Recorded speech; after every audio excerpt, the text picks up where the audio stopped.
नमस्कार मित्रों, आज हम आपके सामने एक ऐसी कहानी प्रस्तुत कर रहे हैं जिसको सुनकर आपका दिल खुश हो जाएगा। तो यह कहानी है कमाने वाले बहू की। तो आइए कहानी शुरू करते हैं। माँ तू हमारे साथ मुंबई चल, बाबा थे तब बात अलग थी। अब तू इधर गांव में अकेली कैसे रहेगी? बेटा पवन बोला। मैं सोच में पड़ गई। दिल का दौरा आने से पति अचानक मृत्यु हो गई थी। मैंने बहुत कोशिश की खुद को समझाने की। 13वीं के बाद सब मेहमान चले गए। बेटा पवन और बहू मिताली दोनों इंजीनियर थे। बेटा और बहू के साथ रहने जाना मत, ऐसी मेरी एक सहेली ने कहा था, क्योंकि कमाने वाली बहू को बूढ़ी सास जरासी भी पसंद नहीं होती। तेरे वहां जाने से उनकी स्वतंत्रता में बाधा आएगी और वह तुझे ताना मार मार के तेरा जीना हराम कर देंगे। जाने दो, भाई जब जिंदा थे तब उन्होंने अपनी सारी प्रॉपर्टी अपने बेटे के नाम पर कर दी थी। ऐसी परिस्थिति में बेटा और बहू यह मकान बेच सकते हैं और घर के सब पैसे लेकर तुझे एक एक पैसों के लिए तरसाएंगे। बेटे और बहू के साथ जाने के अलावा मेरे पास दूसरा कोई विकल्प नहीं था। 65 साल की उम्र में मेरे घुटनों के दर्द की वजह से मुझे हमारा राशन दुकान चलाना भी आसान नहीं लग रहा था। 13वीं का पूरा खर्च बेटे ने उठाया, पर छोटे मोटे खर्च के लिए बेटे के सामने हाथ फैलाना मुझे पसंद नहीं था और हमने बचाए हुए थोड़े पैसे मुझसे खर्च हो गए थे। अब परिस्थिति ऐसी थी कि मेरे पास 50 रुपए भी नहीं थे और यह बातें सोचने में मैं पवन को कोई उत्तर नहीं दे सकी। इतने में मिताली बोली, माँ मुझे बताओ कि कौन सी साड़ी रखनी है, मैं आपकी बैग पैक कर रही हूँ। जब मिताली ने ऐसा कहा तब मैं उसे कुछ कह नहीं पाई, चुप रहकर उनके साथ मुंबई आई। पवन और मिताली यह दोनों मेरा बहुत ख्याल रखते थे। हम सब साथ बैठकर खाना खाते थे।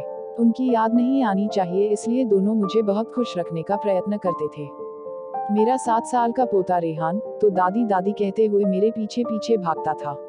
मैंने कौन सी भी चीज मंगाई कि वह मुझे तुरंत लाकर देता था।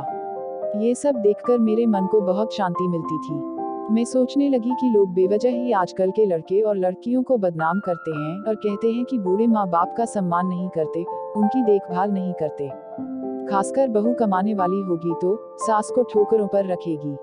लेकिन मैंने देखा कि ये सारी सिर्फ बातें थी। हर उंगली की तरह हर बहू सेम नहीं होती। आज सब ने बाहर घूमने का प्लान बनाया था।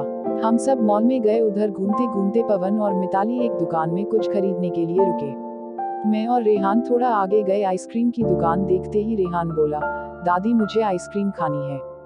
मेरे ऊपर जैसे बिजली ही गिरी, क्योंकि मेरे पास तो पैसे ही नहीं थे। दिन में कभी मुझे पैसे की जरूरत नहीं पड़ी, अभी क्या करे? मेरा उदास चेहरा देखकर रेहान वापस बोला, ले दो ना प्लीज। माफ कर बेटा, मेरी बस में घर भूल गई। मेरे ऐसे बोलते ही रेहान मेरी तरफ एक अलग नजरों से देखने लगा। उसको लगा कि आइसक्रीम लेनी नहीं है, इसलिए दादी बहाने बना रही है। पर मैं क्या कर सकती थी? मुझे खुद ही शर्म आ रही थी। मैं कैसी दादी हूँ जो अपने पोते को आइसक्रीम भी नहीं लेके दे सकती। हमने बाहर ही खाना खाया। मिताली ने मेरे पसंद की काजू मसाले की सब्जी ऑर्डर की थी, पर मुझे वह पसंद नहीं आ रही थी। घर आने के बाद सबने थोड़ी देर टीवी देखी। पवन सोने गया। रेहान को क्या चाहिए और क्या नहीं वह देखने के लिए मिताली उसके रूम में गई। मैं भी मेरे रूम में सोने जा रही थी। तभी मुझे रेहान की आवाज सुनाई दी, मम्मी दादी बहुत कंजूस है, तू ऐसा क्यों बोल रहा है? हाँ मम्मी, हम जब मॉल में घूम रहे थे तब मैंने दादी से आइसक्रीम मांगी तो वह कहने लगी कि मेरी पर्स घर पर भूल गई हूँ। यह अच्छा है क्या मम्मी? कंजूस दादी। रेहान क्या है?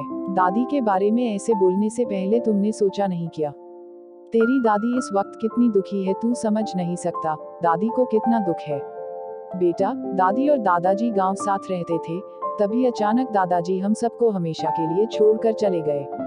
जिस व्यक्ति के साथ हम 24 घंटे साथ रहते हैं, साथ उठना बैठना खाना पीना हम साथ करते हैं, हम सब अपना सुख दुख बांट लेते हैं, वही व्यक्ति जब अचानक हमको छोड़कर चला जाता है तो कितना दुख होता है तू अभी नहीं समझ सकता। सोच, अचानक तेरे मम्मी पापा तेरे से बहुत दूर गए, इतने दूर गए कि वह कभी वापस नहीं आए, तब तुझे बुरा नहीं लगेगा क्या? नहीं मम्मी, मैं तुम दोनों के बिना नहीं रह सकता, रेहान बोला। बेटा फिर सोच कि दादाजी बिना तेरी दादी कैसे रहती होगी। ऐसी परिस्थिति में वह अपना पर्स घर भूल गई होगी। तूने उनको कंजूस कहा, उनका प्यार तुझे नहीं दिखा क्या? जब भी तुझे स्कूल से आने में 5 या 10 मिनट भी लेट हो जाता है, तब वह बालकनी में खड़ी रहकर तेरी राह देखती है। उनके घुटने दर्द करते हैं तभी भी। बेटा, किसी के बारे में अपनी राय बनाने से पहले उस व्यक्ति के दृष्टिकोण से सोचना चाहिए। यह बातें सुनकर मुझे मेरी बहू पर बहुत अभिमान हुआ। उसकी जगह में रहती तो कदापि मैं मेरे लड़के को इतने अच्छे से समझा नहीं पाती। दूसरे दिन सुबह पवन ऑफिस गया और रेहान स्कूल। मिताली ऑफिस में जाते जाते मेरे हाथ में कुछ पैसे देने लगी। ये क्या है बेटा, मुझे पैसों की क्या जरूरत है? मैं बोली, माँ किसको कब पैसों की जरूरत पड़ जाए कह नहीं सकते। आप मंदिर जाते हो, कभी दान पेटी में डालो, कभी रेहान कोई चीज के लिए जिद की तो आप उसे वह चीज ले देना। पर बेटा, माँ जब यही पैसे पवन ने आपको दिए होते तो आपने मना किया होता क्या? नहीं ना, आपकी बहू भी कमाती है तो आप अपनी बहू से पैसे क्यों नहीं ले सकती? मिताली का कहना सुन के मेरी आंखों से आंसू आने लगे। जो मेरे बेटा नहीं समझ सका वह मेरी बहू ने समझा। मेरी बहू जैसी बहू सबको मिले। मैंने भगवान से प्रार्थना की ऐसी बहू मुझे हर जन्म मिले। लोग बिना कारण कुछ कमाती बहुओं का दुर्व्यवहार देखकर सब कमाती हुए बहुओं को दोष देते हैं। कुछ बहुएं मिताली जैसी समझदार, सुलझी और बड़ों का आदर करने वाली होती है। उम्मीद करता हूँ दोस्तों यह कहानी आपको पसंद आई होगी। अगर हाँ तो वीडियो को लाइक और चैनल को सब्सक्राइब करें। मिलते हैं ऐसे ही और एक नई कहानी के साथ। तब तक के लिए जय हिंद, जय भारत।